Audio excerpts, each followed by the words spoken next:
Junior trailer అందరూ చూసారో లేదో ఇప్పుడు ట్రైలర్ గురించి మాట్లాడుకుందాం. ఈ సినిమా కాన్సెప్ట్ అయితే కొద్దిగా డిఫరెంట్గా అనిపిస్తుంది. టీజర్ చూసినప్పుడు ఇదేదో నార్మల్ మూవీ అనుకున్నా.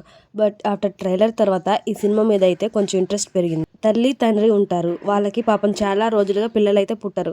కానీ వాళ్ళకి కొంచెం ఏజ్ అయిపోయిన తర్వాత ఏజ్ అయిపోతున్న టైంలో వాళ్ళ వైఫ్ అయితే కన్సీవ్ అవుతుందన్నమాట. ఆ తర్వాత ఒక బేబీకి అయితే జన్మనిస్తారు. ఒకసారి ఇమాజిన్ చేసుకోండి, ఇప్పుడు వీళ్ళేమో గ్రాండ్ పేరెంట్స్ ఏజ్లో ఉంటారు.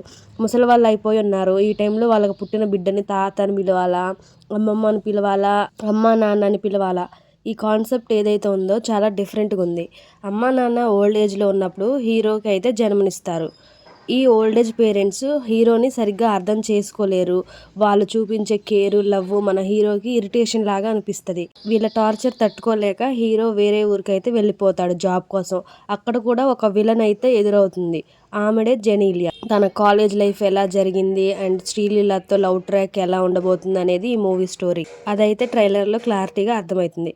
ఫస్ట్ టీజర్ రిలీజ్ చేసినప్పుడు 1 వీక్లో 1,00,000 వ్యూస్ కూడా రాలేదు. అలాంటిది ట్రైలర్ రిలీజ్ అయ్యాక అయితే ఆల్మోస్ట్ 3-4 డేస్కే 33 lakhs వ్యూస్ అయితే వచ్చాయి. ఇంకా అర్థం చేసుకోండి ట్రైలర్ ఎలాంటి ఇంపాక్ట్ క్రియేట్ చేసిందో. మధ్యలో డిఎస్పి గారు ఇచ్చేటటువంటి ఎమోషనల్ మ్యూజిక్ అయితే చాలా బాగుంది.